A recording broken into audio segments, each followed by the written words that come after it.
अस्सलामुअलैकुम guys, welcome back to my YouTube channel quick learning with Noor. आज हम American poet Walt Whitman की famous poem Song of Myself के 5th section की line by line analysis, explanation, summary, themes, literary devices और symbolism को cover करेंगे। Poem की initial line में पोइट ये कहते हैं, I believe in you my soul, the other I am must not abase itself to you and you must not be abased to the other. अगर हम इस section की initial lines के surface meaning को discuss करें तो poet ये कहते हैं कि वो अपनी सोल और इनर सेल्फ को सेलिब्रेट करते हैं। पोइट ये भी कहते हैं कि उन्हें अपनी सोल पर पूरा यकीन है और वो किसी को भी डिग्रेड करने की कोशिश नहीं करते। सेकंड लाइन में अपने रीडर्स को ये भी एडवाइस देते हैं कि तुम्हें ये अलाउ नहीं करना चाहिए कि कोई भी तुम्हें डिग्रेड कर दे, यानी कि तुम सबको अपनी सेल्फ रिस्पेक्ट हर चीज से ज्यादा इंपॉर्टेंट होनी चाहिए। फर्स्ट लाइन में यूज होने वाला वर्ड सोल अमेरिका में रहने वाले सिटीजन्स को सिंबलाइज करता है और इस सेक्शन की फर्स्ट 2 लाइंस में आइडिया ऑफ डेमोक्रेसी को प्रेजेंट किया गया है। जैसे इस पोम के बाकी सेक्शंस में पोइट वॉल्ट व्हिटमैन इक्वालिटी के आइडिया को एम्फसाइज करते हैं, बिल्कुल इसी तरह इस सेक्शन में भी इक्वालिटी के आइडिया को प्रेफरेंस दी जाती है। अगर इन लाइन्स के डीपर मीनिंग को डिस्कस किया जाए तो पोइट वॉल्ट व्हिटमैन ये कहते हैं कि वो अमेरिका में रहने वाले सारे सिटीजन्स पर यकीन रखते हैं और पोइट ये कहते हैं कि मेरे दिल में हर किसी के लिए उतनी ही इज्जत और मोहब्बत है जितनी बाकी सब के लिए है, यानी कि मैं इक्वलिटी पर बिलीव करता हूँ और किसी एक इंसान को किसी दूसरे इंसान पर प्रेफरेंस नहीं देता। सेक्शन 4 में पहले पोइट इंडिविजुअल की पर्सनल प्रॉब्लम्स को डिस्कस करते हैं और उससे आगे वो ग्लोबल यानी कि वर्ल्ड की प्रॉब्लम्स पर शिफ्ट हो जाते हैं, मगर इस सेक्शन में पोइट की अटेंशन उसकी सोल की तरफ डाइवर्ट हो जाती है। पोइट ये बिलीव करता है कि सोल और बॉडी दोनों एक दूसरे के बगैर इनकम्प्लीट हैं। मेरे लिए मेरी पर्सनैलिटी के ये दोनों पार्ट्स बहुत ज़्यादा इंपॉर्टेंट हैं, इसीलिए मैं किसी भी एक पार्ट को डिग्रेड नहीं कर सकता।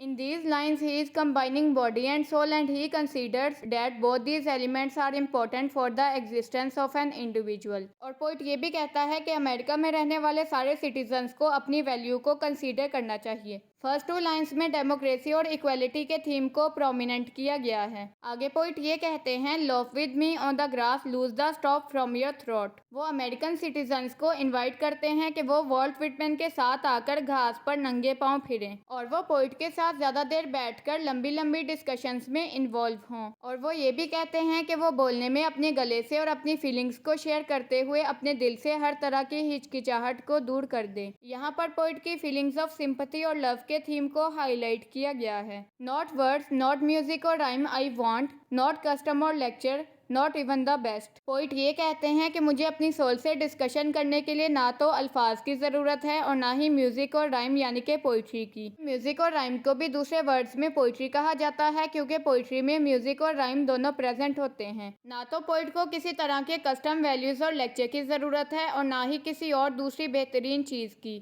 यहाँ पर पोइट अपनी सोल को लाइफ की दूसरी रिक्वायरमेंट्स पर ज़्यादा फोकियत या अहमियत देता है। He says, only the lull I like the hum of your valved voice. इन सारी लाइंस में यूज होने वाले वर्ड्स में बिलीव का मतलब यकीन करना, अबेस किसी चीज को डिग्रेड करना या नीचा दिखाने की कोशिश करना, लॉफ आवारागर्दी करना, थ्रोट गला, कस्टम रवाज और लुल का मतलब लोरी है। वॉल्ट व्हिटमैन ये कहता है कि उसे जिंदगी की दूसरी जरूरियात से ज्यादा अपनी सोल की वो लोरी पसंद है जिससे उसे नींद आ जाती है। जब वो अपनी सोल पर लिखी गई पोम को गुनगुनाता है तो उसे बहुत अच्छा महसूस होता है। वेल्ड वॉइस का मतलब बंद आवाज है, यानी कि उसकी सोल की कोई भी आवाज नहीं है मगर फिर भी वो अपनी सोल की आवाज को महसूस कर सकता है और उसने अपनी सोल की तरफ से आने वाली आवाज को हम के वर्ड से रिप्रेजेंट किया है। इन लाइंस में लिटरेरी डिवाइस रेपिटेशन को यूज किया गया है क्योंकि poet bar bar word I को रिपीट करते हैं जिससे इस पोम को एक पर्सनल टच मिलता है। इसके अलावा 4th लाइन में वर्ड नॉट और को बार बार रिपीट किया जाता है। द नेक्स्ट लाइन इज,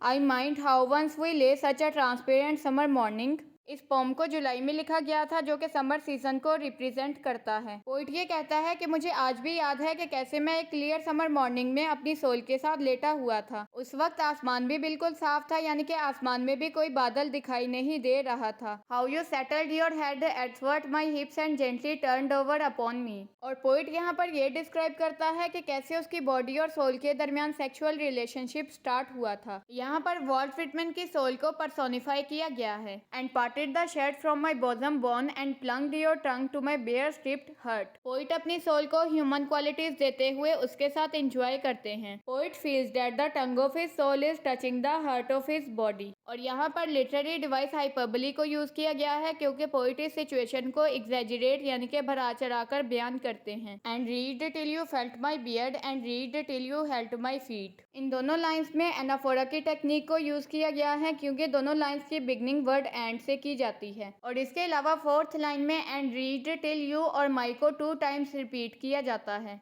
आगे पोइट ये कहते हैं swiftly arose and spread around me the peace and knowledge that pass all the argument of the earth. Poet ये बताता है कि उसकी सोल उसकी बॉडी के साथ सेक्सुअल इंटरकोर्स कंप्लीट करने के बाद अचानक से खड़ी हो जाती है और पोइट की सोल उसे वो पीस और नॉलेज प्रोवाइड करती है जो उसे दुनिया के किसी भी आर्ग्यूमेंट से नहीं मिल सकता. यानी कि पोइट ये कहता है कि वो इस अर्थ और यूनिवर्स के बारे में जितनी भी डिस्कशन जिस मर्जी के साथ कर ले मगर वो पर्सन उसे इतनी नॉलेज नहीं दे पाता जितनी नॉलेज उसे अपनी सोल के पर्सनल एक्सपीरियंस से मिलती है. वो समहाउ अपनी सोल को ही अपना गॉड कंसीडर करना शुरू कर देता है और इस तरह मिस्टिसिज्म के थीम को भी प्रोमिनेंट किया जाता है. And I know that the hand of God is the promise of my own and I know that the spirit of God is the brother of my own. इन दोनों lines में literary device anaphora और कैटाफोरा को use किया गया है क्योंकि इन दोनों लाइन्स की beginning words and I know that the से की जाती है. सिमिलरली इन दोनों लाइन्स के एंडिंग ऑफ माई ओन से की जाती है. पोइट ये कहता है कि खुदा उससे मोहब्बत करता है क्योंकि वो भी खुदा को चाहता है और वॉल्ट विटमैन के इस मोहब्बत भरे रिस्पॉन्स की वजह से खुदा ने उससे मोहब्बत करने का वादा किया है. वॉल्ट विटमैन ये बिलीव करता है कि खुदा के वादे के पीछे भी उसका ही हाथ है क्योंकि उसने खुदा से मोहब्बत की है, इसी वजह से खुदा ने उसका साथ देने का वादा किया है. और पोइट ये भी बिलीव करता है कि खुदा की रूह भी उसके साथी यानी कि ब्रदर का रोल प्ले करती है. यहाँ पर वर्ड गॉड नेचर को सिंबलाइज करती है क्योंकि वॉल्ट विटमैन नेचर को ही अपना गॉड कंसीडर करता है. वॉल्ट विटमैन ये बिलीव करता है कि नेचर उसके साथ एंजॉय करती है क्योंकि वो भी नेचर के साथ एंजॉय करता है. यहाँ पर दोबारा मिस्टिसिज्म के थीम को हाईलाइट किया गया है. पोइट आगे ये कहता है and that all the men ever born are also my brothers and the women my sisters and lovers. जैसा कि हमारे रिलीजन इस्लाम में ये बिलीव किया जाता है कि तमाम मुसलमान आपस में भाई भाई हैं. सिमिलरली पोइट भी ये बिलीव करते हैं कि जो भी आदमी अमेरिका की लैंड पर पैदा हुआ है वो उनका भाई है. इन लाइन्स में पैट्रियोटिज्म, ब्रदरहुड और इक्वालिटी इंपॉर्टेंट थीम्स हैं. पोइट ने अमेरिका में रहने वाले सारे मैन को अपना ब्रदर कंसीडर किया है मगर वो अमेरिका और इस सारी दुनिया से बिलोंग करने वाली फीमेल्स के साथ 2 तरह के रिलेशनशिप रखता है. पहले तो वो उन सारी वुमेन को सिस्टर्स की कैटेगरी में रखता है मगर अगर वॉल्ट विटमैन को उनमें से कोई पसंद आ जाएगी तो वो उसे अपनी बिलविड बना लेगा क्योंकि अभी तक वॉल्ट विटमैन अनमैरिड है. और यहाँ पर होप ऑफ मैरिज के थीम को भी हाईलाइट किया गया है. And that a kelson of the creation is love. Kelson से किसी भी कश्ती को आगे मूव करने में मदद दी जाती है और यहाँ पर वर्ड क्रिएशन यूनिवर्स या वर्ल्ड की क्रिएशन को रेफर करता है. पोइट ये कहता है कि गॉड ने इस यूनिवर्स को लव के थ्रू पैदा किया है यानी कि लव के बगैर ये वर्ल्ड या यूनिवर्स एग्जिस्ट नहीं कर सकती. और यहाँ पर वर्ड कैल्सन इस यूनिवर्स को सिंबलाइज करता है. इस दुनिया को एक कश्ती के मानंद कंसीडर किया जाता है जिस पर हम सब लोग सफर करते हैं और जब हमारा सफर खत्म हो जाता है तब हम डेथ यानी कि मौत से मिल जाते हैं. He believes that the whole universe of God depends upon the mutual love.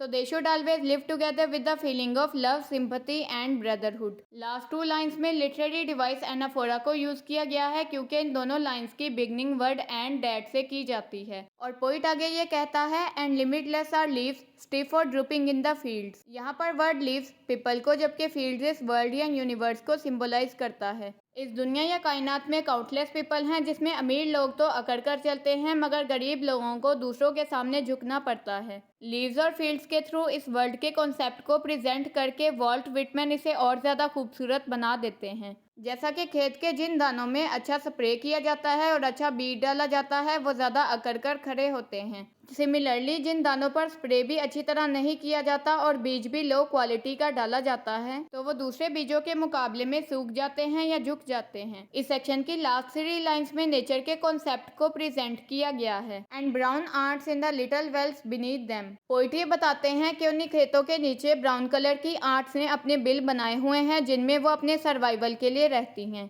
Section की लास्ट लाइन में पोइट ये कहते हैं and mossy scabs of the worm fence heaped stones, elder, mullen and porkweed.